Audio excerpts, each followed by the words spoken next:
Meeting of the State Board of Education to order. Roll call, please.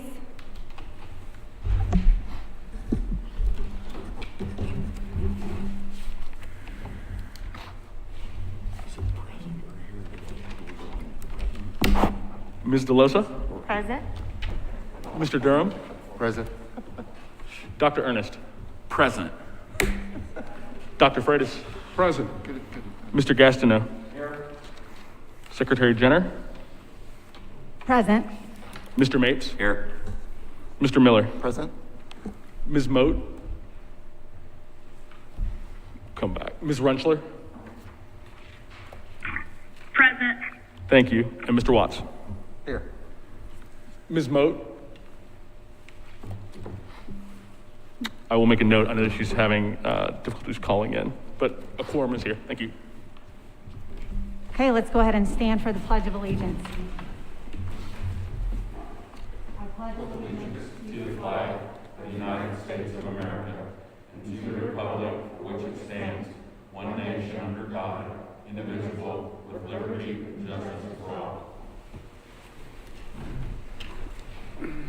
Okay, is there a motion to approve the January agenda? So moved. Second. Any discussion? All in favor? Aye. Opposed? Okay.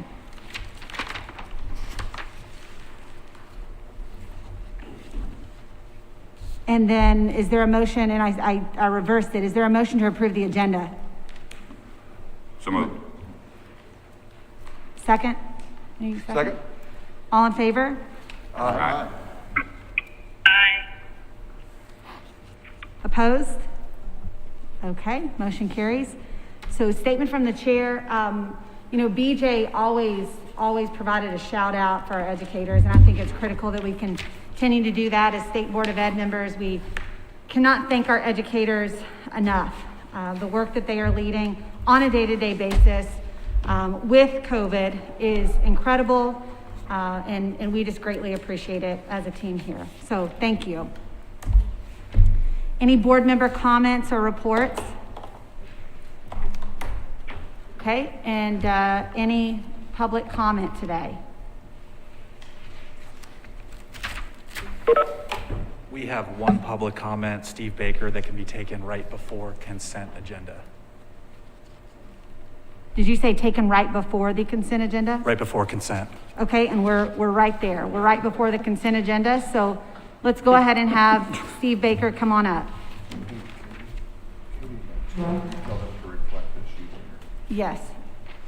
Katie Moat, did you just join the call? Yes, I'm here. Thank you, Dr. Jenner. Okay, great. Good morning, everyone. It's good to see everyone, and thank you for all that you're doing as well. We do appreciate that. My name is Steve Baker. I'm principal of Bluffton High School, where I've been for 22 years, serving there. And I just wanted to give a quick comment on economics as a quantitative reasoning course that's on the consent agenda. I wanted to say thank you. Thank you for reevaluating this decision that was originally to remove econ from quantitative reasoning. Thank you to Mr. Murphy, to Dr. Jenner, Mr. Watts, and others for that. We thank you for being open and receptive to working and listening to principals and how this would have impacted schools, but more importantly, how it would have impacted our students. So we just appreciate being part of the process and for having the opportunity to being part of the solution. So again, thank you for listening. Thank you for reevaluating. It is very much appreciated. And Steve, before you leave the podium, I know you're a principal in Bluffton. Yes. And quick high level, you've been in school the whole time. Give us a quick high level of how it's going with COVID. Sure, be happy to. Thank you. We started school on Monday, I think it was August 10th, and we have not missed one day of school due to COVID. Not once. So we're very thankful. Very thankful. We missed 3 due to snow, because we live in Bluffton, and that's the way it goes. But yeah, we are so very thankful. And yeah, out of 485 kids, we have only 15 right now who are choosing to do remote learning. Everyone else has come back to us. We only have 5 that are quarantined. In Bluffton High School, you'd love to have you anytime. But we have 6-foot spacing everywhere. Like we are teaching everywhere in that building, in our cafetorium, in big labs, So our contact tracing has been brought down to 0. And if we ever do get a positive case. So yeah, we're in school and we're loving it, and we're on a delay today, but I'm gonna be booking out of here and I'll get back there before school is over, and we're glad to be back in school after this weather. So thank you for that. Well, thank you. You're welcome. Appreciate your comments today and all the work you've done to have no days missed due to COVID and 3 days due to snow. That's good. Thank you. All right, is there a motion to approve the consent agenda? So moved. Second. Any discussion? Excuse me, I'm recusing myself from consent item E. Okay, thank you. We have a motion and a second. Roll call, please.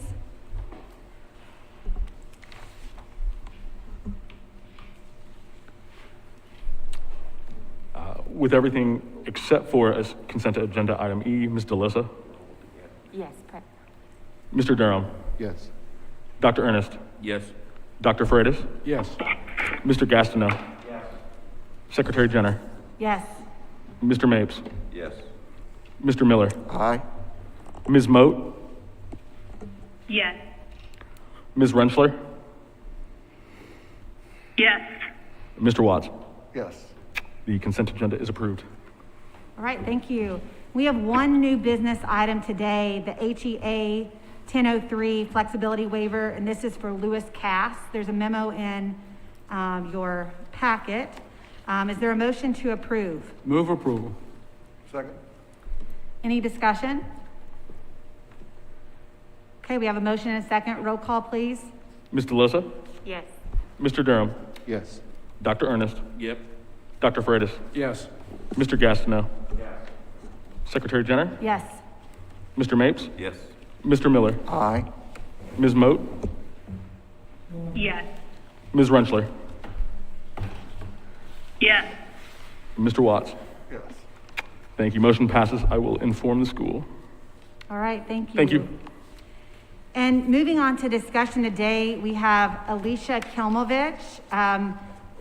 I think most of us know you, Alicia. You are the State Board of Ed, past Director of Legislative and Policy, and you now work for the Indiana Youth Institute. We're thrilled to have you here today as you share more about the State of the Child report. So thank you for being here. Absolutely. Thank you very much, Secretary Jenner. Thanks to Brian Murphy for allowing me to present today and be part of your agenda. Is it okay if I remove my mask while at this? Yes. Okay, great. Thanks. Well, thank you very much, everyone, for taking the time to hear a little bit more about IYI and to hear more of the data that we have in our annual data book, which you should have in front of you, both the full copy as well as the executive summary. And also, as always, it's great to see some familiar faces. So IYI presents State of the Child every year. We have our annual data book. This is our 27th edition. And each year, the data book is updated with the most available and relevant data and research to reflect child well-being trends and information. So just a little bit of information around who is IYI. I'm not sure how familiar you all are with the organization. IYI has been in place in Indiana for the past 30 years. We serve as an intermediary for youth-serving organizations helping with capacity building, professional education development and training, board development, as well as my shop at IYI, which is the data and research piece. So providing access to data and research that's easily accessible, that is user-friendly, and that's all in one place. A lot of youth-serving organizations may not necessarily know how to navigate state agencies to get relevant data, so we try to be that intermediary for them, but then also working with folks like yourselves, with other policymakers, to help provide data and help craft data-informed decisions and policies. So just a brief overview about who the youth of Indiana are. Indiana is home to the 15th largest population of children nationally. We have about 1.56 million children in Indiana younger than 18. As you can see, the majority of our children are white, but we do have a growing non-white youth population.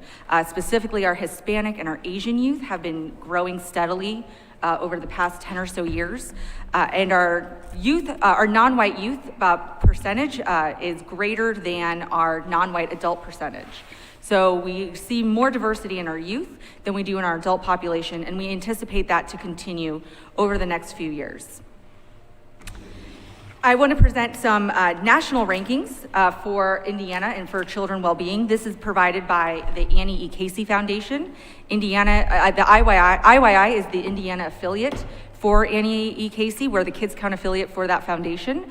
And every year they publish national rankings of all states in overall as well as in 4 domains. And we'll dive a little bit deeper into those data indicators in those domains. Overall, Indiana ranks 29th in the country for child well-being. That hasn't changed since last year. We were 29th also last year. One caveat, all these data are pre-COVID, so please take that in, please have that in mind when you review them. There will be an impact across the board, specifically in the economic well-being domain, which I'll discuss a little bit more, but we do anticipate some of these rankings potentially dropping due to COVID. For family and community, we improved 1 ranking there. We were 32nd last year. For economic well-being, that was our area of greatest growth. Education, we improved a couple of spots. Health is our area for greatest improvement and greatest need. That is our lowest ranked areas. You can see that also decreased this year from last year. And in comparison to our neighboring states, Indiana usually ranks between 3rd and 4th, with usually Kentucky rounding out rounding out the 5 states. So we're usually middle of the pack for most indicators when comparing that to Illinois, Michigan, Ohio, and Kentucky. So our first domain is family and community. As you can see, there are 4 indicators that Annie E. Casey uses to roll up to the overall ranking for family and community. Sadly, we were seeing some good improvement in this area. Again, we anticipate there to be some impact from COVID, specifically for youth living in high poverty areas. We were seeing a decrease in that. Previously, we were at 13% of youth living in high poverty areas. And we define high poverty as based on census tract with 20% or more of that population living in poverty. That's what is defined as a high poverty area. So we have seen a decrease in that. You will see though that our ranking in that area has also decreased, which means even though Indiana is improving, we're not improving at the same rate as other states comparatively. And please stop me if you have questions. I'm happy to answer things on the fly and have discussions as further into different data topics as you'd like. So the next piece that I want to focus on is our spotlight topic for family and community, and that's youth in the justice system. As you can see, we have, the majority of offenses are based on person, so that includes anything from assault, battery, any kind of person-to-person attack, with property being the second highest, so that includes any kind of property damage, vandalism, burglary, that sort of thing. We have seen a decrease in our youth in the justice system as of July 2020, which is the last available data, last available count from IDOC. We had 335 youth in our state justice facilities. That has decreased from 2017 when we had about 400. So we are seeing a slight decrease there. One thing we do want to bring attention to, and that we draw out in the data book throughout each section, is disproportionality in disaggregated data. We do look at disaggregation of data everywhere we can by race, ethnicity, gender, income, ability, language, as well as LGBTQ students, where it's available. But looking at the youth justice system specifically, we do see significant disproportionality. So the 2 charts that you see in front of you, the first represents the breakdown of Indiana's youth population based on their representation. The second is broken down by race, ethnicity, for youth in the justice system. So as you can see, youth in the who are justice involved that's 33.5%, which is greatly higher than the population representation total at 11.3%. Ideally, we would see proportionality, so we would see those to be more or less the same. When we see that black rate so much higher, that is indicating that there is disproportionality in the system and that the data is skewing in one direction. In the data book this year, we include some recommendations around how to leverage the data. We have local, state, as well as national ways to leverage the data throughout. One thing I wanted to just draw your attention to today is Second Chance Pell and extending that throughout the state. As you may know, when the Cash Act passed in December 2020, the U.S. Congress removed the prohibition on incarcerated individuals from receiving Pell Grants or Second Chance Pell. That there was a pilot that was put in place by the Obama administration in 2016 to start to allow universities to partner with facilities to allow incarcerated individuals to pursue higher education. The DeVos administration expanded that, and then with the Cash Act, that barrier has now gone away. In Indiana, we only have one institution currently allowing Second Chance Pell and partnering with our institutions. I don't even believe it's partnering with our youth institutions. I believe it's partnering with an adult one. We at IYI, knowing the benefits of post-secondary education, would love to see Second Chance Pell, knowing that this barrier at the federal level has now been removed. We'd love to see it extended throughout the state, specifically in our youth justice facilities. Our next domain is economic well-being, and you can see four indicators that roll up to economic well-being. This to me is kind of our saddest one because we were trending really well as Indiana for economic well-being, and again, as we know, COVID has hit this probably the hardest. Indiana hasn't been hit as hard as some other states, but we are seeing some differences in the data, just anecdotally as well as whatever is being provided in real time, that low-income families are feeling an economic hardship throughout COVID. So as you can see, one thing I wanted to draw your attention to is children in poverty. As you can see, we have 15.2% in 2019. That had decreased from 18% in 2018, which was really great. And we had been slowly decreasing since then. Without knowing fully the scope of the impact of COVID, we do anticipate that potentially increasing when we have this data book published next year. However, I do want to draw your attention to the disparities in poverty rates. So again, as we talk about throughout the data book, there is great disparity when you disaggregate data and look at it by race and ethnicity. In front of you, we have two ways of looking at race and ethnicity disparities. The first is looking at within subgroups. So for example, that's comparing the percentage of American Indian kids who are living in poverty to the total number of American Indian kids in Indiana. So within that subgroup. And as you can see, there is some significant disproportionality for specific youth of color when compared to the total percentage. The image to your right, that's comparing our percentage of youth in poverty to the total percentage of youth in poverty. So for example, looking at American Indian again, that's using American Indian, looking at the number of kids in it who are, oh, I'm sorry, that's blocked off of the slide for some reason. I'll use a different subgroup. It's looking at Hispanic kids who are living in poverty compared to all kids in Indiana living in poverty. So again, we're comparing that, instead of looking within the subgroup, we're looking between and comparing that to population representation, similar to youth in the justice system. Proportional data, it would be proportional to their population representation. As you can see, for some of our youth of color, it is not. Oh, I don't know why this did not come through. Sorry. We'll just keep going. That's okay. There's some additional data in the data book around reduced and free price lunch and students who are qualifying for free and reduced price lunch, as well as breaking that out by county, so you can see which counties have the highest and lowest percentages.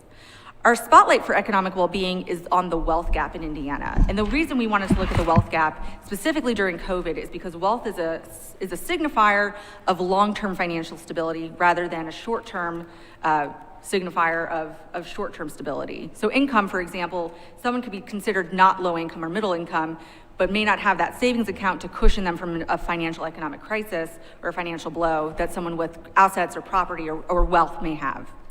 And again, as we disaggregate wealth, as we look at specifically income, we again see disparities in the data, and we see, again, disproportionality. For reference, the median income in Indiana for 2019 was around $57,000. As you can see, specific Hoosiers of color, their median income is below that, with others being above. So ways to leverage the data for economic well-being that I wanted to bring your attention to specifically is around how to expand how poverty and low income are defined in the state's funding policies. So right now, as you all know, for complexity, we define low income based on those who are receiving SNAP, TANF, or in the foster care system. One thing we would like to be considered potentially is looking beyond just that that static measure of income through SNAP or TANF, and again, considering some of the indicators around wealth. So looking at property ownership rates or parental educational attainment to start to signify kids that may have future wealth or have some savings and some cushion versus those that may look like they have good income, but again, could be one financial crisis away from not having that. So the domain I'm going to spend the most time on this morning is our education domain. As you can see, 4 indicators related to that. I would say the one that we are the lowest performing in Indiana, especially compared to our neighboring states, is early education. We are ranked 40th in the nation for the number of youth ages 3 and 4 who are enrolled in early education. We don't have that disaggregated by income, but I would venture a guess that that's probably skews better towards higher income youth and probably those who are not with disabilities or youth of color. And we know those who are lower income or those who do face challenges or who have been historically marginalized need that opportunity to ensure that they start their academic journey at grade level and that they're starting off strong.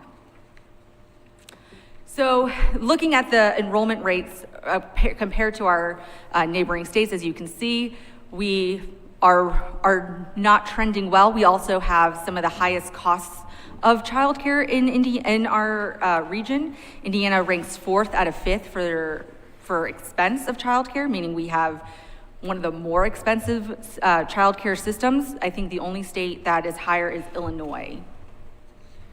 Alicia, Yes. you said we could interrupt, right? Oh yeah, of course. Have you, because I'm trying to do some reading as you're doing this, have you, let's use this as the example in the early learning. Do we know a root cause as to why we fall, 4th out of the 5? Yeah. Do we have a root cause on any of these, why, or, because I don't see that in here, which I think that would be really helpful. Sure. So we do go into root causes a little bit deeper in the data book. I did want to keep it higher. I had a lot of slides, so I wanted to keep it higher level. In here then. Yeah, so Okay. there is some. I don't want to say it's for everything because some of it would be more speculative. It would require correlating a lot of different factors. Looking at early education, for example, we do know that, again, cost is a prohibitive factor. So the fact that Indiana's childcare and infant care costs are higher than compared to our neighboring states is a problem. Our other states also have universal pre-K, which drives down the cost as well. We also know that there's some issues, not necessarily with availability, but with quality in our childcare offerings. So there are maps around childcare deserts. We are concerned about the availability. We're also very concerned about quality. We don't want to ensure that there are a lot of childcares that are just babysitting kids. We want to ensure that they're getting those social emotional skills, the educational, the academic skills, as well as the personal skills that they need in order to be successful. So those are some of the reasons I can speculate on. For some of the other factors like the wealth gap, we do talk a little bit more around historical and current policies that may be contributing to some of that. Unfortunately, we don't know the reason for everything beyond speculating around some of the data and noting the trends. We can also correlate some things with the economy. So, in 2008, we definitely saw a spike in SNAP and TANF rates, for example. That we can attribute to an economic crisis, which we anticipate will echo again this year, or has echoed this year and will continue. But some of the other factors, it would be more speculation. Okay, thank you. Absolutely. Yes, Dr. Freitas. Alicia, welcome back. It's good Thanks. to see you. I miss you. Thanks. I don't know if my colleagues feel the same, but thanks. Well, I miss you. So. Okay. Can you go back? I think it's one slide. I had a question. Yes, 4th grade reading proficiency. We have a 3rd grade iRead test, right? Where every student in Indiana is supposed to be able to read because that drives future success. If you can't read at the end of 3rd grade, your likelihood of failure is very high. And so this is 4th grade proficiency. So I'm shocked to see that 2/3 of 4th graders are not reading at proficiency. Am I reading that right? Yes. 2/3 of our students are not reading at proficiency by the end of 4th grade. According to looking at our NAEP results, yes. So we have a lot of presentations, we have a lot of reports, and we accept the report and we go on with life. But what are we going to do about that? We're responsible for that, right? What are we going to do? Then you look at 8th grade math proficiency, we've got nearly 2/3 that are not demonstrating proficiency. And that's echoed in our iLearn results as well as our NAEP results. So we're going to thank you for a great report. We're going to take the books home and hopefully read them. But what are we going to do about that? 2/3 of our students are not proficient in 4th grade reading and 8th grade math. If there's some things to celebrate here, Alicia, I saw some statistics, so that's great. But when 2/3 of our students essentially can't read, can't do math, it's a call to action. And guess what? We're the people who are supposed to be moving forward with a call to action. So I would urge us, if anyone has the sense that we should do something about this at some point, I'd like to hear other people pipe up, or I'll stay quiet. And we'll continue to receive these reports and do nothing when 2/3 of our students are not proficient. So maybe at the end, there'll be some discussion. Maybe our chair can lead a discussion on that. I don't want to interrupt the presentation, but I think that's very serious. We do have some considerations regarding not just that, but a number of education issues in our leveraging the. I'm happy to. We can skip ahead to that if you would like, or I can keep going through education data. I'm happy. Let's keep going through education Okay. data. Yep. And then Let me just make happy one more to comment. discuss that. There may be some other issues, but I want to be sure we don't get overwhelmed. Sure. So I'm just taking these two. If we do anything as a State Board of Education, it should be to tackle these two. So that's what I'm advocating for. I just don't want these two to get lost. Absolutely. I think addressing these two may solve some other issues that you have already identified. Absolutely. Yeah. Thanks. Thank you. Moving forward, and again, I'm happy to revisit that. Our spotlight topic actually this year in education is on the importance of 3rd grade reading and 8th grade math proficiency for those exact reasons around the connection and the research around connecting those to future academic success as well as post-secondary success. So I do have some slides disaggregating the overall data because once we, again, on its face, it may look one way, but when we disaggregate, we again see disparities based on certain youth demographics. But I just wanted to highlight some of our teachers in Indiana, some of the diversity. This is a new section in the data book this year, looking at teachers, diversity and retention rates. As you can see, our teacher diversity doesn't skew towards highly diverse. We have a primarily white we have primarily white teachers in Indiana, which again, we're not commenting whether that's good or bad. We just wanted to show that comparison between our teaching population as well as our youth population. As far as retention, as you can see, some of the counties with the highest and the lowest retention rates, and as I'm preaching to the choir, retention has a lot to do with turnover. It also has it has a high cost to both the school and the district, as well as classroom management and academic success for students. So this is our school counselor ratio. This is one thing that we have looked at historically in the data book and continue to trend around the ratio of school counselors, the ratio of students to school counselors. I believe the national recommendation is 250 students to every one counselor. In Indiana, I believe we're closer to 520 students to every one counselor, and then it varies by district. By district. So something else we wanted to take a closer look at is the impact of COVID on the academics of students. And one thing that we are seeing a high impact on COVID regarding is FAFSA completion and applications.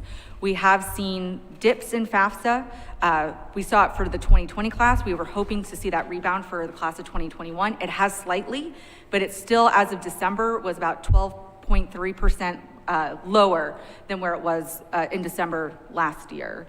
So we haven't seen it rebound as highly. And then when you disaggregate the FAFSA completion rates in Indiana, again, schools that are high minority, schools that are in our cities, in our towns, and schools that are Title I eligible have seen lower FAFSA completion rates than their peers or their comparable peers. So another slide that I wanted to draw attention to, this was an issue that was brought up at last month's meeting, is the graduation and the dropout rates. In the data book, we disaggregate it by subgroup to see, again, where are those disparities and where's the disproportionality in the data. But just to give an overall view of graduation and dropout rates, as you can see, our graduation rate has kind of staggered over the past few years. Our dropout rate, though, is steadily increasing over the past few years. And we do see, again, disproportionality in that data. For this past cohort, we do see the majority of students who dropped out, unfortunately, were Black, and yet not as many special ed kids dropped out this past year than in years past. Also, we had fewer English learners drop out this year than we have in years past. Say that again. So for this past cohort, we had fewer special ed kids and fewer English learners drop out than we have in years past. Okay. So traditionally, we've seen those groups represent a higher percentage of dropouts. This year, they were not. Was that like a point something decrease, or was it a significant? For English learners, it was pretty significant. Okay. And then again, unfortunately for our Black students, it was the opposite. Okay. Sorry, I'm sure it's. No, it is. Yeah, no problem. I'm a little overwhelmed at the moment. As you guys know, I like a lengthy document, so it's yeah. This has your reflected. fingerprints Yes. all over it. Yes, sir. But that's good. So, one new section that we have in this year's data book is around career and technical education. We include data on pathway enrollment, CTE overall enrollment, dual credit completion, certifications, as well as work-based learning, as well as disaggregate that data whenever possible. We see about 64% of high school students enroll in at least one CTE class during their high school career, according to our last academic year. However, looking at that, only about 1.8% of CTE students earn a certification, looking at our last year. And as you can see, engineering is the pathway that has the highest enrollment, as well as has the highest dual credit rate. So as Dr. Freitas discussed, our spotlight topics this year for education are third grade reading proficiency and eighth grade math proficiency. We discussed, so this is based on iRead 3. Our iRead 3 level is about 87.3% pass or score proficient on iRead 3. However, when you disaggregate the data, we do see some discrepancies and some disparities in the data, specifically for special ed kids. Similarly, for eighth grade math proficiency, we have, as Dr. Freitas noted, about 2/3 of our students do not score proficient on our iLearn eighth grade math, which corresponds with our NAEP results. And again, when you disaggregate the data, you see very high disparities for low-income kids, for special ed kids, for English learners, and then again, for Black students. And a few ways that we offer to leverage the data in the education section. So there's quite a few ways to leverage the data. Again, probably just showing my fingerprints again, Dr. Ernest, but there are a few ways to leverage the data in education. These are just a highlight of some of them. One recommendation that we have that could see improvement in third grade and eighth grade is implementing a pre-K through third grade approach. So having alignment between curriculum standards and assessments, having a kindergarten readiness assessment, we think that could help, since often the first time kids are tested is in third grade, which could be potentially too late. If we could catch them earlier and provide intervention rather than retention, that could help improve, as well as having greater availability and increasing our quality of pre-K for children ages 3 to 4. Alicia, have you all had any discussions about I think it got a little bit of brought up the other last meeting maybe, but in the reading part, have you all had any discussions internally or with other groups about, I know that we do some reading parts in iLearn for third grade. Then there are some people who would advocate, and I don't know where I am, I think I could be this way, where we maybe ought to be doing the iRead part in the second grade, since we're kind of double not the same thing, I get that, right? But with what you're kind of suggesting here, and I would agree with that, we kind of need to move back into earlier, because we know, as David said, if we don't get them then, we're done, right? Have you all had any discussions about that? And I don't mean that to take over the discussion. I just wanted to know if you all had any discussions about that. We haven't discussed potentially moving the third grade assessment into second grade. I also haven't seen any research around that in preparing the data book. So I would have to do a little more digging and looking at some other states. So I can't, at this moment, I can't tell you one way or the other, just because that's not something we've discussed, and that's not something we've seen in our research to date. However, again, we have seen a lot of research around that pre-K to third grade approach and aligning our preschool with our third grade into ensuring there's more of a seamless transition there. We see that moving in a lot of other states. And that could potentially, again, help kids enter kindergarten ready to succeed rather than behind.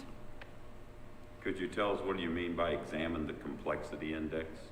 Sure. So that goes back to our recommendation regarding wealth and looking at how do we define low income and how do we then fund low income. I think one thing that we're interested in, we're not necessarily if that should increase, if that should decrease, but is that the right number? Does that meet the need of kids? We would love to see a study done. We would love to be part of a study if that would be amenable. We would love to see a study done on our funding system, maybe not this year, but maybe in the future, around if that's the right number, if that number does need to be increased, does it need to be tiered?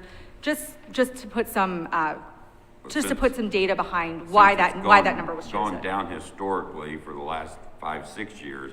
I'd like to know whether or not 6 years ago did we perform better with those kids when there was more dollars there, or has there been any kind of change in student performance with less dollars there?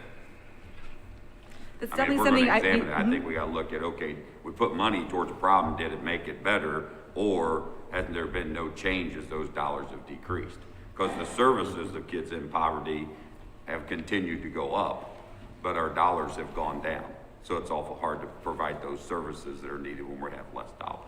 Absolutely, yep. That's something I can definitely take a look at with my team and do some research into that. And again, we want to examine the equity of it and see if to your point is what we currently have meeting the need, and if not, what number would. I think that's where we are. Is just we're not going to necessarily advocate for more money without knowing what amount that should be, and that requires just some economic studies. So our last domain, we have a lot of data on health, but I wanted to narrow it to topics that could potentially be of interest to the board today. So looking at our health domain in our data book. As I mentioned earlier, this is our lowest performing area in Indiana. It has been slowly decreasing. As you can see, we have some of our lowest ranked indicators in health. Two areas that IYI is particularly concerned about would be children without health insurance. That has been slowly increasing over the past few years. Even though 7% doesn't seem like a huge number, it is above the national average, and as I mentioned, it has been increasing. And specifically right now, this is not the moment for kids to not have health insurance and not to be able to access preventive care and vaccinations. The other data that we're slightly concerned about is our obesity rates. Our overweight and obesity rates have similarly been slowly increasing over the past few years. In 2016, it was 30%. As you can see now, it's 37%. I believe in comparison to our neighboring states, only Kentucky is slightly higher than us when it comes to overweight and obesity rates. And as you can see, that is our lowest ranked indicator across all 16. And we are pretty far down when it compared to other states. So one issue that I wanted to take a closer look at is mental health, since that is something that bleeds into education and into schools and into academic performance. One bright spot in the data is that our mental health ratio has decreased, which means we're improving. We have more mental health providers out there in relation to the population, since we do know that this is becoming an increasing issue for kids, specifically with COVID. We're hearing a lot of anecdotal data, but we're also seeing some real-time data that mental health is getting strained because of the economic issues, because of the social isolation, that we're seeing an increase in anxiety and substance abuse and some other mental health issues among youth and among families. And as you can see, 10th graders in Indiana seem to have the highest issues of mental health problems, with about 4 in 10 being sad or depressed for 2 or more weeks in a row, which is higher than the national average. We don't know exactly why it's grade 10 and not necessarily an older or younger grade, but again, that is concerning to us. And then, as I mentioned, overweight and obesity rates, since weight has a lot to do for children with future health and with lifespan, as well as physical activity, sleep, nutrition. Since these rates have been slowly increasing, and as you can see, we're just slightly higher than Kentucky, this is something we are tracking and that we are concerned about, just because weight has so much to do with current and future health, as well as academic issues and the intertwine between health and academic readiness. So our spotlight issue for health, and then I'm getting close to the end of my slides, is preventive care and immunizations. During this time specifically, we want to see more preventive care access. We want to see higher vaccination rates. One thing that the CDC is tracking amongst youth nationally is during COVID, they have seen, and this is not necessarily specific to Indiana, but we can make an assumption that we may be seeing similar things, but across the nation, the recommended vaccinations that are not COVID related have been decreasing. So fewer kids who are infants and children are accessing that regular series of vaccinations. The CDC warns that if that continues, we could see a second pandemic of like a measles or a mumps outbreak in certain communities, which we definitely do not want to see. So ensuring that kids are accessing that full series of vaccinations is critical, specifically during this time, but overall and in general. And then finally, we have some ways to leverage the data in health. As you can see, some of them are more specific to helping increase preventive care and increase the voices around preventive care in our communities. One thing that we are seeing is that certain communities are more reticent due to historical trauma and due to historical policies and reasons to access vaccinations and preventive care. What we would love to see is to increase who is promoting those vaccinations, who's working with communities, and ensuring we have a diverse range of voices in working with communities to ensure that all children and all families are accessing these important services as early as possible in a child's life. So happy to answer any additional questions. We also have additional resources through myself, through our website, through my colleagues with more specific services, but then we also have more data available, as you probably know, and we're happy to be a resource to any of you at any time. And again, we thank you very much for your time and for allowing me to have the opportunity to speak with you. So Alicia, stay up there. You might have Okay. some additional questions. I think just a pause. I really appreciate that you've given us a robust data set and some solution ideas to consider. So, you know, and a couple of people already mentioned the opportunity for us to really take time to look at this, read this, understand where we are, understand the solutions you are suggesting that may be best practice due to the data and what you're saying nationwide and beyond. So just want to thank you for that. On that note, if there is, looks like Erica has a thought. Thank you. Alicia, I also want to say thank you for sharing that this information is very informative, and I've only had the pleasure of working with you just a little while, but it's been nice interacting with you and Thank you. bouncing ideas and things off of you. So in the last couple of board meetings, it was mentioned that we should possibly be looking at adjusting our A through F accountability system to kind of lighten up on schools that are higher achieving schools. And given this data, one could argue that we actually need to go in the opposite direction and maybe even consider lightening up on schools that are more in those areas of kind of disadvantage, like, you know, impoverished communities, communities with a high rate of students of color, communities that have a high rate of students with special needs or ELL as well. And, you know, it was even mentioned in your data that we are like high in the area for childcare for 3 and 4 year olds. So in communities that poverty is an issue, you know, childcare would be an issue also. Early childhood development, daycare, especially preschool, is going to be an issue.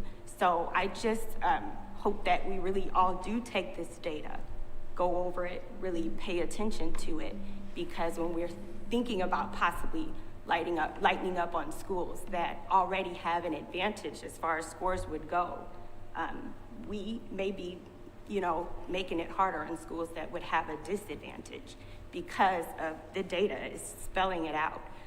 So I just wanted to mention that. I also had the pleasure of participating or just listening in on a webinar that Jillian Carr did, and she was discussing SAT and possibly making it for free for students in Indiana, and how neighboring states are making it a free test and making it so that it's required in school and everything. And you know, it was really good information because she shared some similar data that students of color perform lower.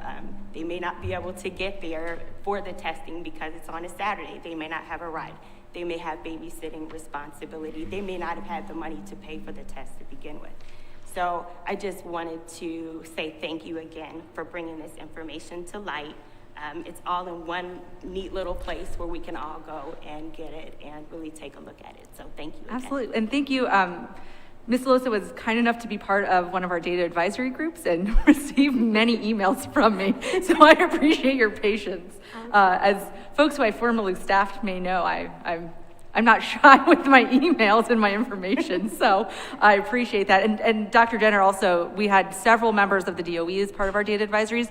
Ron Chad, I believe, was also a part of some of them. So a lot of this information, and of course all the education data came from Jeff at the department. So we are exceedingly thankful for that partnership that continues to go between IYI and the DOE. Thank you. What are there any other thoughts about any of the data that we've seen today?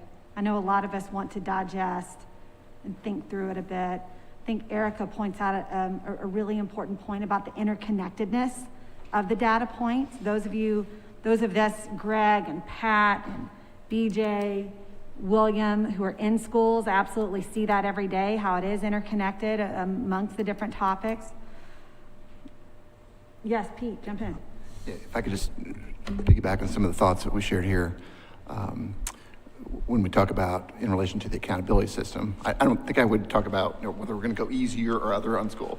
I think a point that BJ made eloquently last time is what gets measured gets done.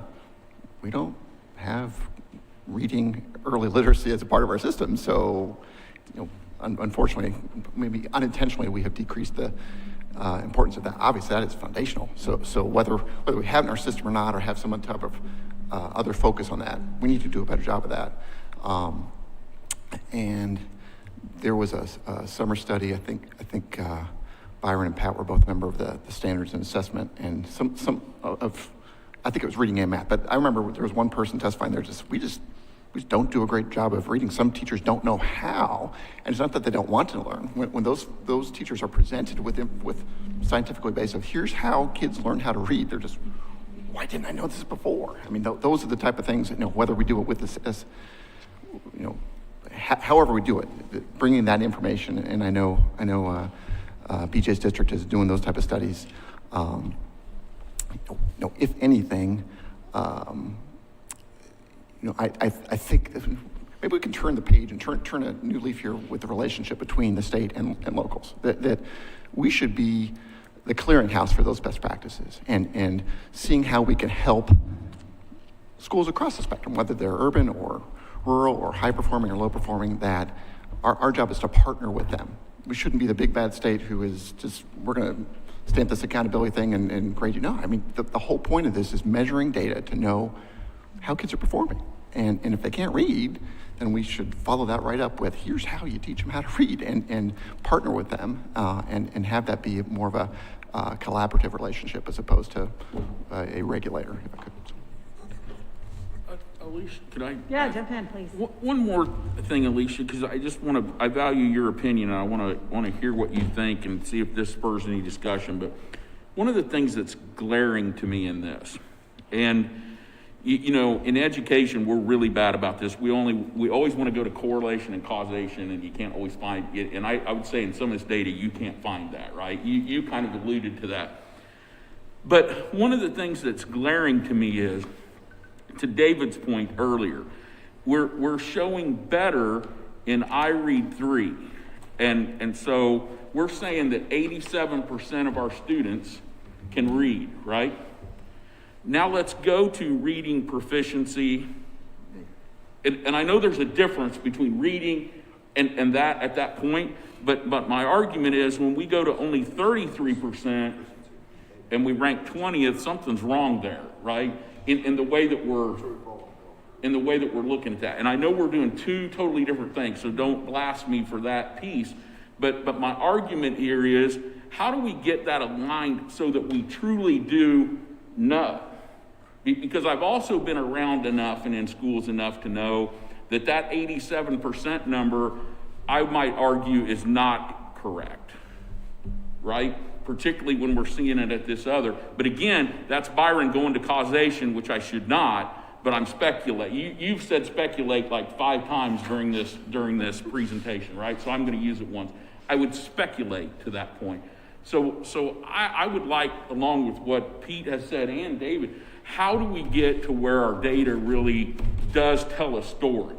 Because I'm not sure it tells a story, at least, that's not really good for reading, right? It doesn't, we celebrate, but we're not sure whether we celebrate or should we be working harder. So that's just where my mind has gone as I've looked at this, and I appreciate that. And I wonder if it might be valuable in the future for us to have Dr. Charity Flores and even potentially Dr. John Keller come in and talk through that a bit. Byron, that's certainly been a conversation we've been having as of late as well. And Dr. Flores is much more the expert in this, but I would say what she has shared is what we are measuring with iRead 3, and you just stated this, right? But is very unique to what we measure with iLearn ELA. And Charity can get more into the specifics of that. And I think it would be interesting for us all to level set on that a bit, especially as we work to move forward. So, any other thoughts, questions? I have a question. Yes. As far as our neighboring states, do you know if any of them require kindergarten or pre-K? Is it? Yeah, so I'll have to double check on pre-K. I know Kentucky does have universal pre-K, I'm pretty sure.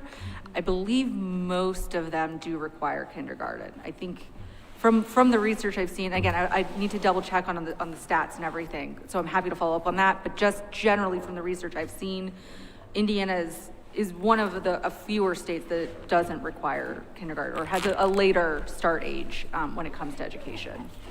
And you probably also know one of the things on Governor Holcomb's agenda is to consider potential expansion for pre-K, and how does that look?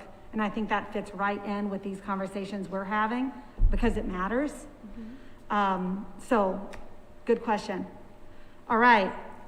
Do we have anything else or a motion to adjourn? So moved. Second. Thank you. All in favor? Aye. Okay. Thank you.